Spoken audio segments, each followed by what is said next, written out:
Hello दोस्तों, good evening. कैसे आप लोग? आशा है कि आप लोग बहुत अच्छे होंगे। चलिए दोस्तों, आज बात करते हैं जो कि आपका यूपीएससी में पीटी और मेंस। देखिए, पीटी और मेंस में क्या बेसिक आपका टॉपिक है, एक एक करके आप समझेंगे। पहले जैसे अभी आप टाइम आपके पास जितना है रिवीजन करने का, अर्थात रिवाइज करने का, बार बार उसको रिवाइज करिए, याद करिए। जिसमें आप पढ़ेंगे history, polity, economics, geography and science and tech. अब आप लोग पढ़ते होंगे, बहुत बड़ा सिलेबस है, टॉपिक है, कैसे पढ़ा जाए। तो आज मैं दोस्तों एक एक करके लिखा हूं, जिसमें हिस्ट्री से ही जुड़ा है आपका पॉलिटी, पॉलिटी से ही आपका जियोग्राफी, जियोग्राफी भी जुड़ा है आपका इकोनॉमिक्स, इकोनॉमिक्स कैसे आपका साइंस जुड़ा है। इसको एक एक करके जो जोड़ के समझेंगे। अब इसमें फैक्चुअल और कंसेप्चुअल, देन उसके बाद असर्शन, रीजन एंड क्रोनोलॉजिकल जो क्वेश्चन पूछा जाता है, सभी टर्म को आज पूरा एक समझेंगे, जो कि एक लॉन्ग टर्म वीडियो होगा, आप लोग को काफी हेल्प करेगा। पहले समझेंगे हिस्ट्री में। हिस्ट्री में हमें क्या क्या पढ़ना होता है दोस्तों? अगर हिस्ट्री को देखा जाए, पहली चीज समझो इतिहास क्या है। पहली चीज इतिहास क्या है, what is the basic history क्या है। अब इसके टाइप्स ऑफ हिस्ट्री आपने जो डिवाइड कर रखे हैं, जिसमें ancient history, early medieval, modern history, post independence of India, movement of India, इस प्रकार से आप सुनेंगे। Then art and cultures, world history, ये सभी मिलाकर के बनता कौन आपका हिस्ट्री। अब हिस्ट्री में अगर देखा जाए तो पूरा, अगर आप अच्छे से इतिहास याद करते हो, तो जैसे आप मॉडर्न हिस्ट्री पढ़ोगे तो यहीं से आपको दिख जाएगा पॉलिटी। और पॉलिटी जब आप पढ़ते हो तो यहीं से जियोग्राफी और इकोनॉमिक टर्म कैसे आएगा। भाई, इतिहास जहां पर है वहां जियोग्राफी दिखेगा, हमेशा किसी ना किसी रिवर का नाम आएगा। झेलम है, चिनाब है, रावी है, सतलज है, सरस्वती है, ऐसे बहुत से नदियों का नाम आता है आपका हिस्ट्री में। तो जैसे नदियों का, रिवर का नाम आएगा, आपका जियोग्राफी आ जाएगा। अब कभी आपका डेक्कन एरिया आएगा, कभी प्लेन एरिया आएगा, कोई माउंटेन एरिया आएगा, कभी कोस्टल एरिया, कभी डेजर्ट एरिया, ऐसे बहुत से एरिया का नाम आएगा। और ये सबसे किससे जुड़ा होता है? आपका जियोग्राफी से। जियोग्राफी के बाद आप इकोनॉमिक्स। जब आप ये हिस्ट्री पढ़ते हैं तो हिस्ट्री में बहुत कुछ चीजें देखने को मिलता है। इकोनॉमिक सेक्टर, अब इकोनॉमिक सेक्टर में क्या भाई, उनका एग्रीकल्चर कैसे था। एग्रीकल्चर अगर उनका सरप्लस में था तो ट्रेड होता था, इंपोर्ट और एक्सपोर्ट होता था। जब उनके पास सरप्लस इकोनॉमिक्स होगा तो उनकी सेना मजबूत होती थी, और जब सेना मजबूत होती थी तो अलग अलग प्रकार के उनके पास वेपन्स तैयार किए जाते हैं। तो वहीं पर आपको साइंस एंड टेक की बात हो जाएगी। क्या वो साइंस मतलब विज्ञान में कितने तकनीकी रूप से डेवलप थे, कितना अवेयर थे, ये सारी चीजें किसमें आप पढ़ते हैं? साइंस एंड टेक में। तो आइए एक एक करके पहले समझेंगे। तो हिस्ट्री में हमें क्या क्या पढ़ना है, पहले समझेंगे कि हिस्ट्री का बेसिक क्या है। व्हाट इज, पेन थोड़ा इसको चलो यही सही, कोई बात नहीं। पहले लिखते हैं हिस्ट्री का व्हाट इज हिस्ट्री। इतिहास क्या है? इतिहास दोस्तों आपकी बीती हुई घटनाओं को क्या करते हैं, आप उसको पढ़ते हैं, इसीलिए वर्ड लिखा है व्हाट इज हिस्ट्री।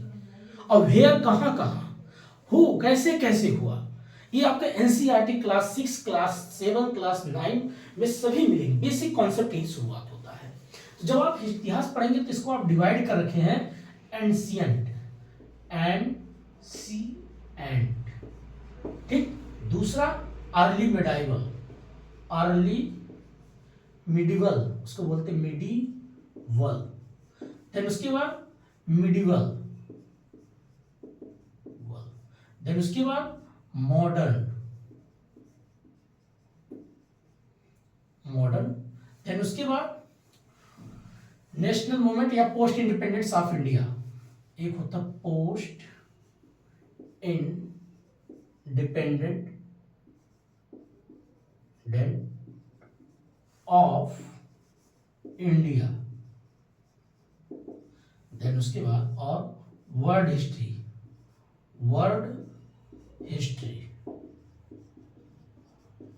देन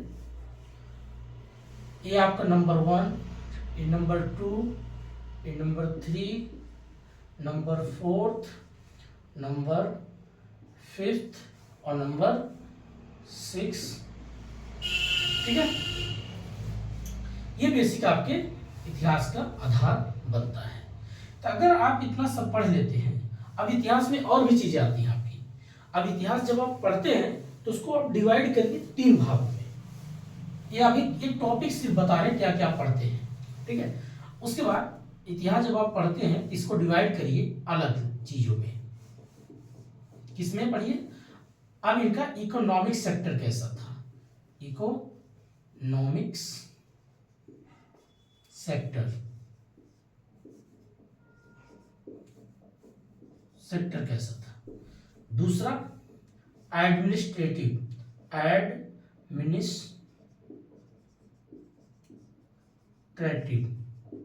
प्रशासनिक उनका लाइफ कैसा था, ठीक है।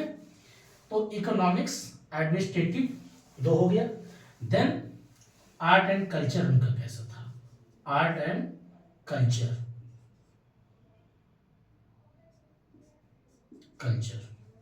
देन उसके बाद आर्ट एंड कल्चर हो गया। और एक और आता है आपका डिफेंस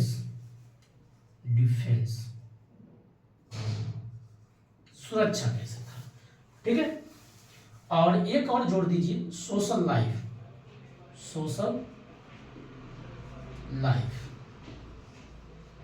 बस जब भी आप हिस्ट्री को आप रीड करते हैं, आप पढ़ते हैं इसको, तो पहला आपका आता है economics administrative and defence art and cultures and social life. ये सभी मिलाकर के आपका बेसिक हिस्ट्री का आधार बनता है, ठीक है दोस्तों। इतना जो मैंने लिखा ना, इसी में आपका सारा चीज इंक्लूड हो जाता है, ठीक है। अब इकोनॉमिक्स कैसे बात करता है भाई, उनकी आर्थिक लाइफ कैसी थी। एडमिनिस्ट्रेटिव कैसा, वो अपने आप को प्रशासनिक रूप से कैसे चीजों को मैनेजमेंट करते थे। और डिफेंस, उनके पास क्या क्या चीजें डिफेंस के लिए भाई, जो आपके अश्व सेना थे, पैदल सेना थे, गज सेना थे, ऐसे बहुत सी चीजें आप सुनेंगे। तो उन कौन कौन से तलवारें किस प्रकार के यूज करते थे, मुकुट कैसे था, कवच कैसे था, ये होता था। आर्ट एंड कल्चर में क्या पढ़ेंगे? आर्ट एंड कल्चर में पढ़ते हैं इतिहास को कि उनकी लाइफ में क्या कैसी संगीत थी, पेंटिंग कैसे थी, डांसिंग कैसी थी, और बहुत सी चीजें। और उनके कल्चर में शादी विवाह कैसे होता था, ये सारी चीजें आपका आर्ट एंड कल्चर से जुड़ जाता था। सोशल लाइफ, समाज में किस प्रकार के लोग थे, क्या अमीर वर्ग थे, क्या गरीब वर्ग थे, इस प्रकार की उनकी सोशल लाइफ कैसी थी। लोगों में कोई डिसीजन अगर लिया जाता था, क्या सभी बैठ करके, क्या महिलाओं क्या राइट था, अर्थात वुमेन्स क्या स्थिति थी, ये सभी चीजें आपको सोशल लाइफ में देखने को मिलेगा। तो आप जब भी आप ये इतना पूरा पढ़ लोगे ना, तो ये पूरा टॉपिक अगर देखा जाए तो यहीं से आपका जीएस पेपर 1 में देखने को मिलता है ये सभी टॉपिक, ठीक है। अब जैसे आप पढ़ोगे एंशियंट हिस्ट्री, अब प्राचीन काल में आप क्या क्या चीज पढ़ते हो भाई। शुरुआत में पढ़ोगे प्रागैतिहासिक क्या है, ऐतिहासिक क्या है, आदिऐतिहासिक क्या है, ठीक है। Palaeolithic, Mesolithic history, proto history, ऐसे बहुत से टर्म अंग्रेजी में भी आते हैं। तो उसको आप क्यों पढ़ते हो भाई? क्या पाषाण काल कैसे था, मध्य पाषाण कैसे था, नव पाषाण काल कैसे था। पाषाण मीन्स स्टोन एज। जब ये सारी चीजें आप पढ़ते हैं, मानव का धरती पाया, तो उनके लाइफ कैसा था, उनका खान पान कैसा था, उनका रहन सहन कैसा था, उनका खाना बदोश जिंदगी था, ये सब प्राचीन इतिहास में बेसिक टर्म पढ़ते हो। तो उसमें क्वेश्चन पूछेगा कि कौन सी जगह पर मानव को दफनाया गया कुत्ते के साथ, जैसे बुर्ज हो, आपको जम्मू कश्मीर में मिलेगा। तो फैक्चुअल क्वेश्चन बन जाता है, ठीक है। फिर पूछा कहाँ धान की भूसी पाई गई, तो आपका ऑप्शन है उत्तर प्रदेश, राजस्थान, झारखंड, ऐसे स्टेट का नाम है। तो आपको अगर धान की भूसी, तो आपको मिलेगा मिर्जापुर साइड में, वहां धान की भूसी पाया गया था। तो ऐसे फैक्चुअल क्वेश्चन पूछा जाता है। इससे क्या पता चलता है, जब भी हिस्ट्री पढ़ो तो उसको डिवाइड करो, इकोनॉमिकल सेक्टर में, एडमिनिस्ट्रेटिव सेक्टर में, आर्ट एंड कल्चर सेक्टर में, उनकी लाइफ के बारे में जब भी पढ़ो तो इनको इस तरीके से उसको डिवाइड करो। तो एंशिएंट जब आप पढ़ेंगे तो स्टोन एज के बाद आपका आएगा इंडस वैली सिविलाइजेशन आप पढ़ेंगे। फिर वहीं पर इकोनॉमिक्स लाइफ कैसे था, एडमिनिस्ट्रेटिव लाइफ कैसे था, सोशल सेक्टर कैसे था, हाँ, डिफेंस सेक्टर कैसे था, एग्रीकल्चर कैसे था। एक और डाल दीजिए एग्रीकल्चर, याद है एग्रीकल्चर आपका इकोनॉमिक से जुड़ा होता है, एग्रीकल्चर। एग्रीकल्चर मीन्स जो कि उनका खेती करते थे, एग्रीकल्चर।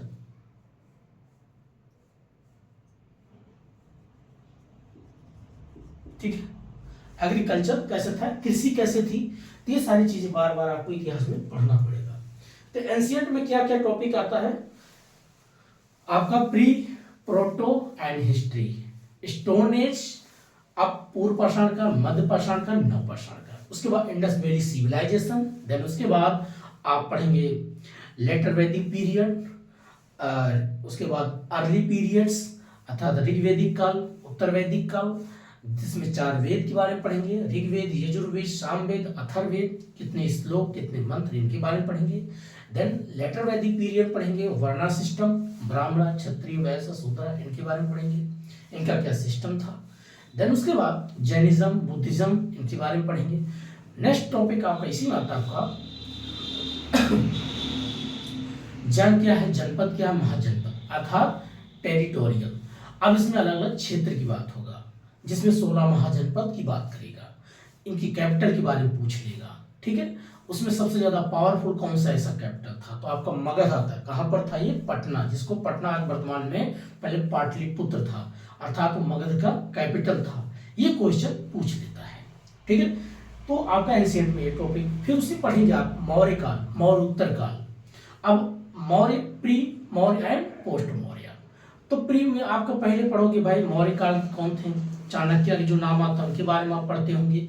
मौर्य काल, इनका कैसे कैसे इनका मौर्य काल का नाम आया, इनका क्या लाइफ था, क्या इनके जीवन था, उनके बेटे बिंदुसार, बिंदुसार के बेटे अशोक।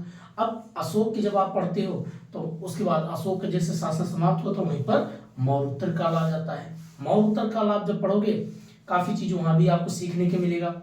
जब मौर्य उत्तर काल समाप्त होता गुप्ता काल आ जाता, स्कंदगुप्त आता, प्रथम चंद्रगुप्त, उसके बाद समुद्रगुप्त, कुमारगुप्त, ऐसे बहुत से लोगों का नाम आता है। तो आप पोस्ट जिसमें पढ़ेंगे early post Gupta and early Gupta period, post Gupta period, ये पढ़ने के बाद देन लास्ट में आपका आता है संगम। संगम में पढ़ेंगे आपका चोलिया, चेलिया, पांड्या। ये पढ़ने के बाद तब शुरू होता है आपका early medieval.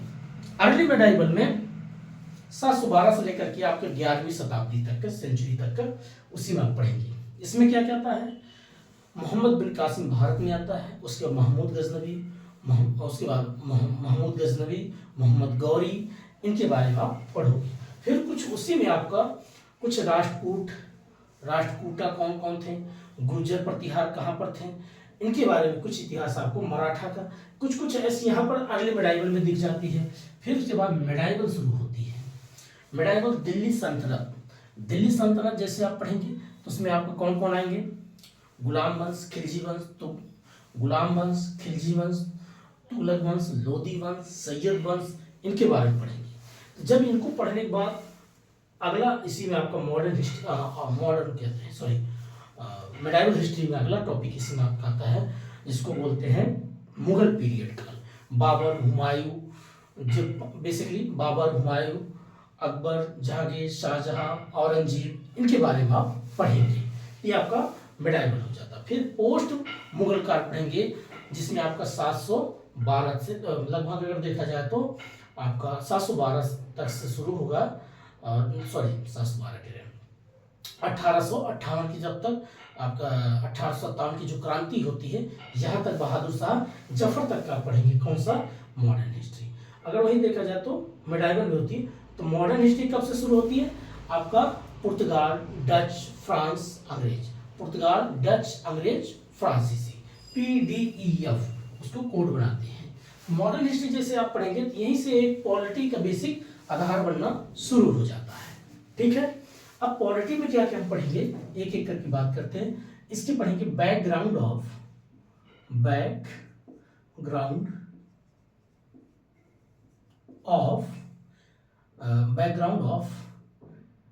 Indian constitutions of development development, या ब्रैकेट में आप हिस्ट्री लिख सकते हैं, हिस्टोरिकल। अब हिस्टोरिकल क्या मतलब, ऐतिहासिक भारतीय संविधान जो कैसे डेवलप हुआ, कैसे बना, जिसमें काफी आपने पढ़ा होगा 1773 से लेकर के आपका 1858 तक, 1858 से लेकर के फिर आपका 1935 तक का, ये आपका बैकग्राउंड बताता है कैसे भारतीय संविधान का विकास हुआ, जिसमें आप पढ़ेंगे 1773 है ना, 1774, उसके बाद 1786, उसके बाद 18, ठीक है 1892, उसके बाद 1813, उसके बाद सॉरी एक मिनट, अटैचमेंट यहाँ पर आएगा, सॉरी 1886, उसके बाद आपका यहाँ पर 1893, ये आपका इसमें जाएगा दोस्तों, ठीक है, सॉरी 17 होगा, 1792, देन उसके बाद 1813 चार्टर्ड एक्ट आएगा, उसके बाद 1833, इसको थोड़ा सा कंफ्यूज कर देते, इसको बोलते हैं एक्ट, और यहाँ से जो आपका 1858 एंड 1861, 1893, ठीक है, उसके बाद 18, उसके बाद आपका 1909, उसके बाद 1919, उसके बाद 1935, ये सारी चीजें आपको पढ़ना पड़ता है। यहाँ पर और एक दो आएगा 1853, ठीक है, यहाँ तक का। उसके बाद ये आपका होता है अधिनियम, इसको बोलते हैं अधिनियम,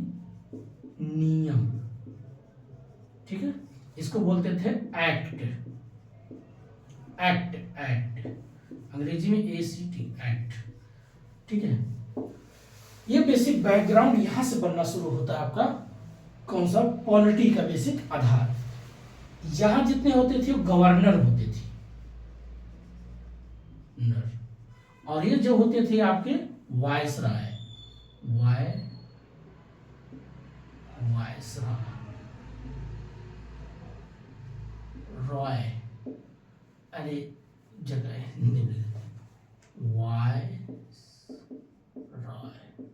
वायसराय बोलते थे इसको, ठीक है, जो गवर्नर होते थे। जब ये पढ़ने के बाद फिर यहीं से आपका शुरुआत होता है, प्रियम्बल क्या है, प्रियम्बल, DPSP क्या है, फंडामेंटल राइट्स क्या है, फंडामेंटल ड्यूटीज क्या है, देन उसके बाद अब इसी में अगला लेजिस्लेटिव क्या है, लेजिस्लेटिव क्या है, एग्जीक्यूटिव क्या है, एग्जीक्यूटिव क्या है, जुडिशरी क्या है,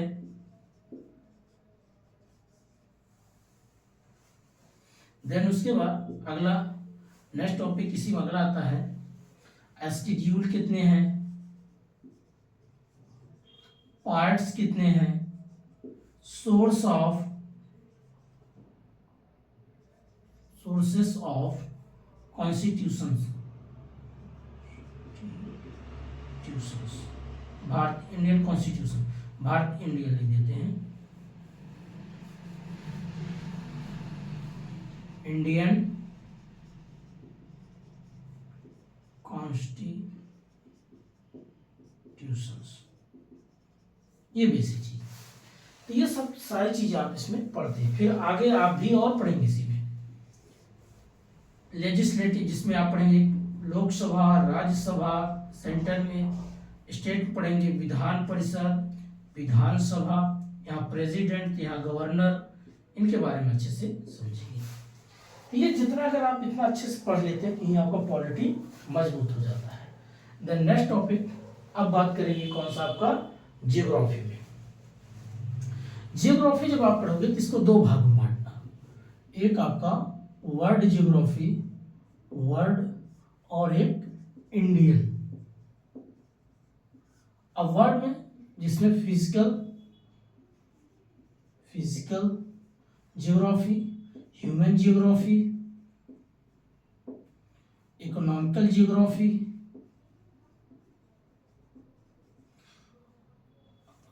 सोशल जियोग्राफी, एग्रीकल्चर,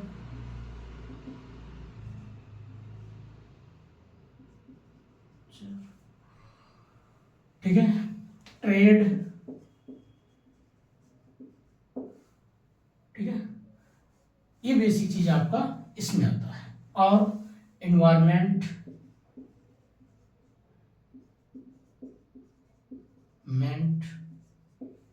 ठीक, एटमॉस्फेयर,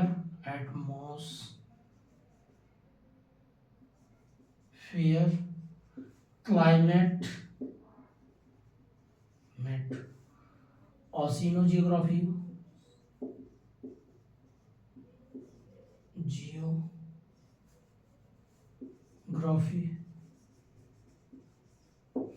ठीक है।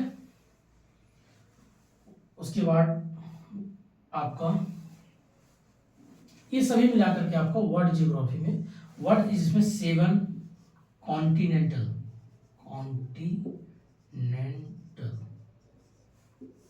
7 महाद्वीपीय के बारे में आप पढ़ेंगे, जिसमें USA, Africa, Asia,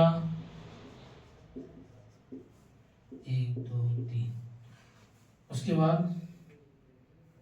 Europe,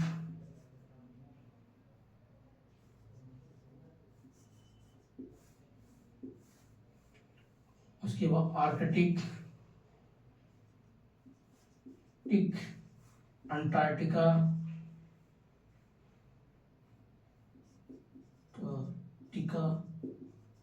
Australia,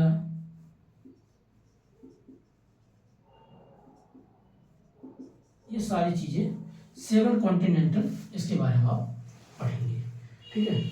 India के बारे में क्या क्या पढ़ेंगे, यही चीजें, physical geography,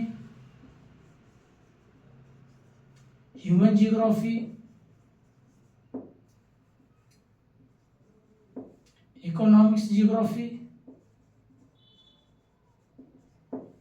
agriculture, trade, environment,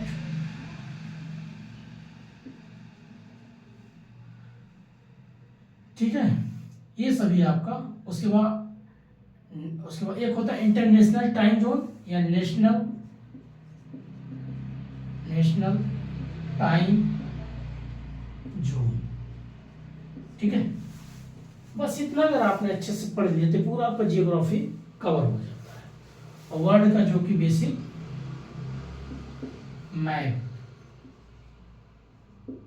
map आपको देखना पड़ता है, ठीक है, ये पूरा आपका हो जाता है।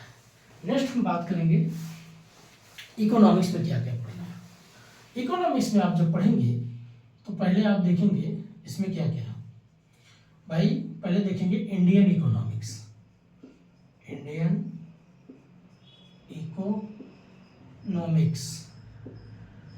ठीक है। अब इंडियन इकोनॉमिक्स, अगला इसी पढ़ोगे world economics,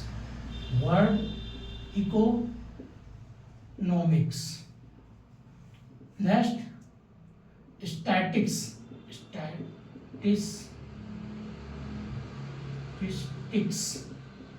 economics,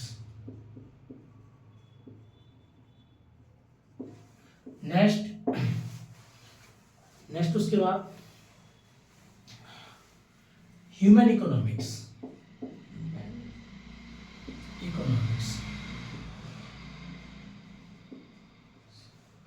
next banking sector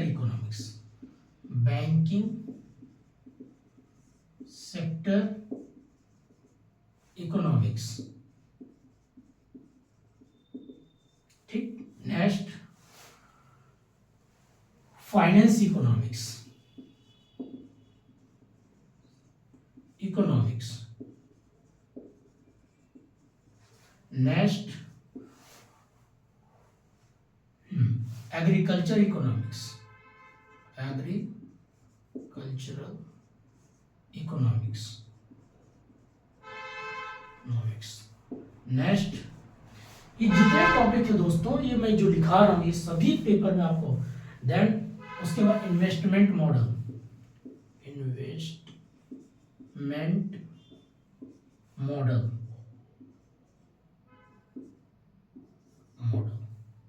next micro economics,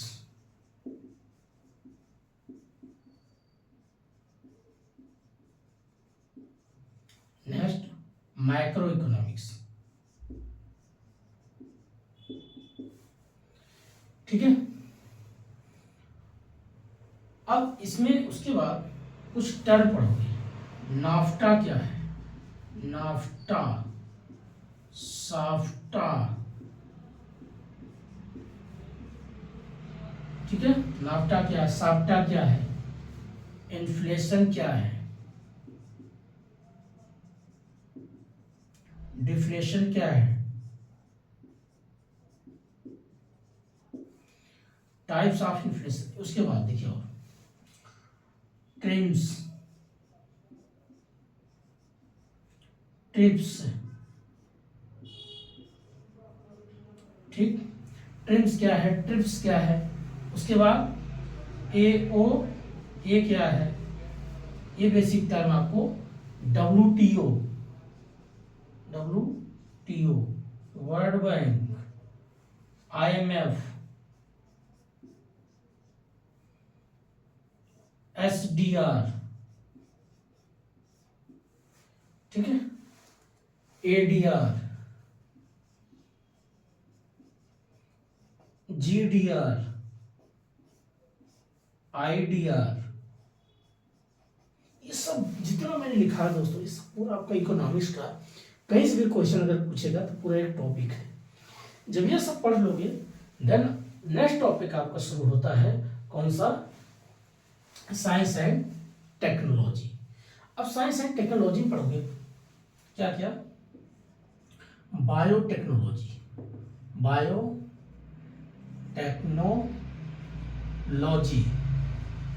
ठीक है, biotechnology, nano technology, logy, defence technology, defence technology, logy, next space technology, space technology, logy, ठीक है, ये बेसिक आपके टर्म। अब biotechnology, nano technology, defence technology, space technology, robotic या robots, ठीक है, कंप्यूटर्स,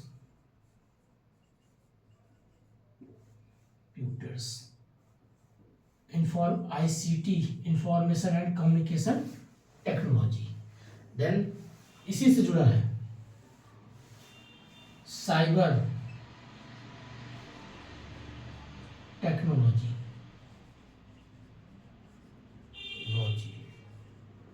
ठीक है, ये जितनी सारी टेक्नोलॉजी की बात होगा। देन उसके बाद ये पढ़ने के बाद अगला पढ़ोगे बायोलॉजी, ठीक है, बायोलॉजी पढ़ने के बाद नेक्स्ट फिजिक्स, केमिस्ट्री, ये तीनों को मिलाकर के बनाया जाता है एक नया टेक्नोलॉजी, ठीक है। और उसके बाद जब पढ़ लोगे तब आप इसमें फिर आएगा आपका इन्वायरमेंट,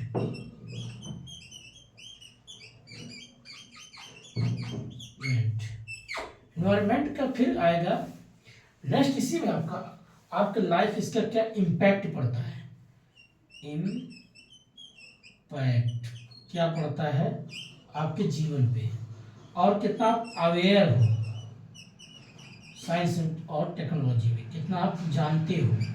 नेक्स्ट, अभी भारत कितना अचीवमेंट किया है, अचीवमेंट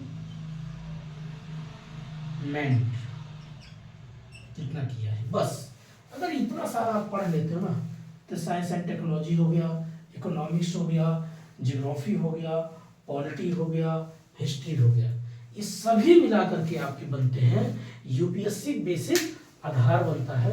अगर आपने सारी चीजें जितनी टर्म मैंने लिखा है इतना अच्छे से पढ़ लोगे तो ये आपका होता है ट्रेडिशनल नॉलेज, किताबी नॉलेज।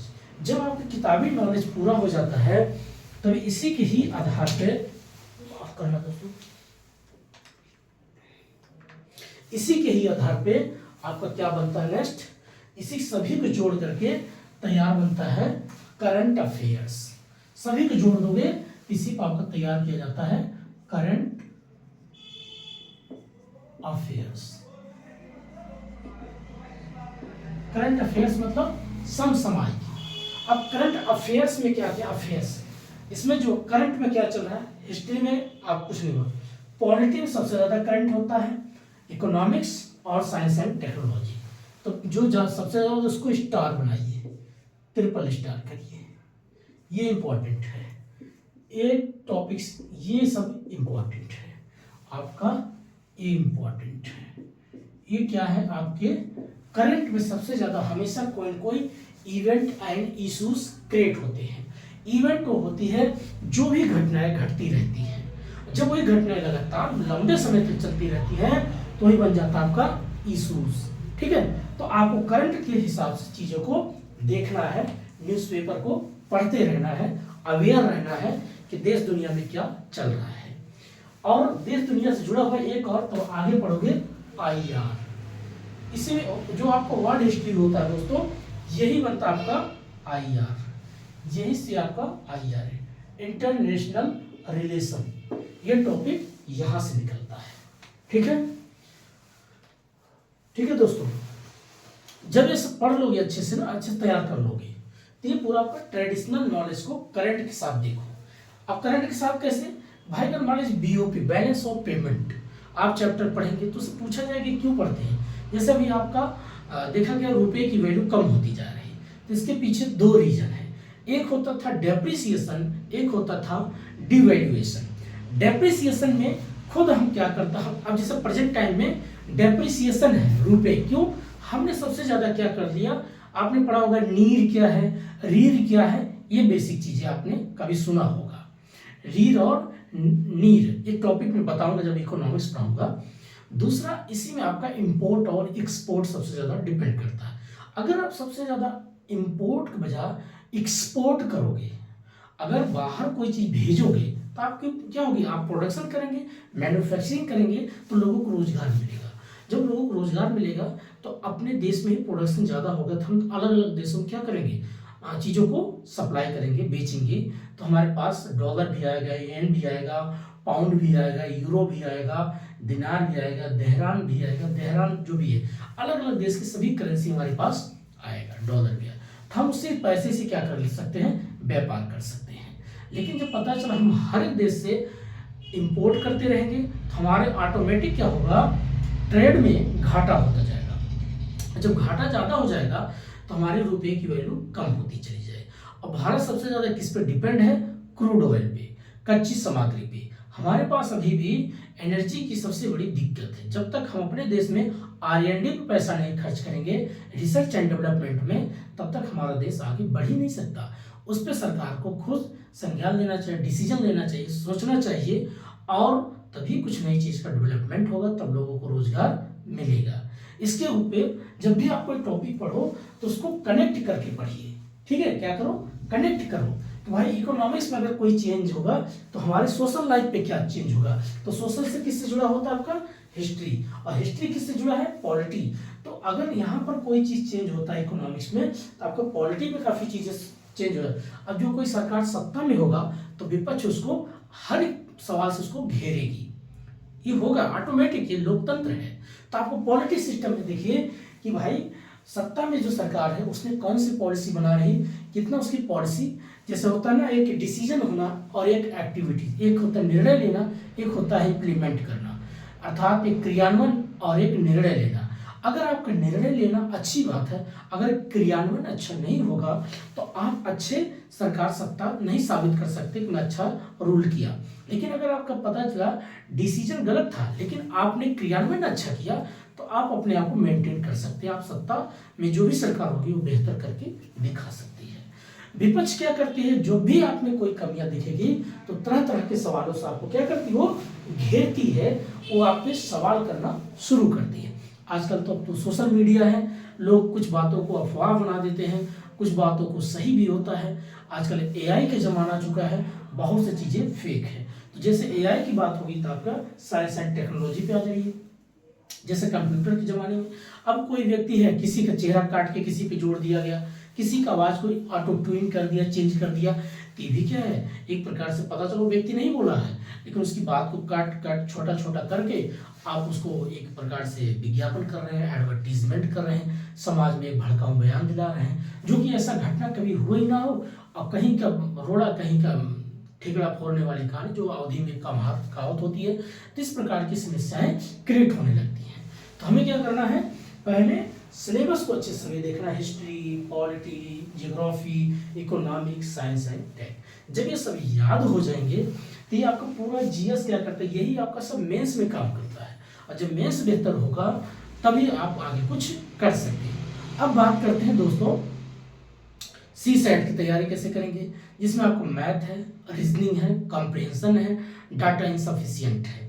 ये चार ऐसे बेसिक टॉपिक हैं, इनको बेहतर तैयारी करना है। अगर इनको आप बेहतर तैयारी नहीं करेंगे तो अगर आप सी सेट में रुक जाते हैं तो आपके जीएस से कॉपी चेक नहीं होती है। इसलिए आपको क्या करना होगा, सी सेट को भी अच्छे से प्रैक्टिस करना है। तो कल वीडियो बनाएंगे सी सेट पे क्या क्या टॉपिक रहता है। तो आज इतना ही है, तब तक के लिए नमस्कार, जय हिंद, मस्त रहिए, पढ़ाई करते रहिए। Thank you very much.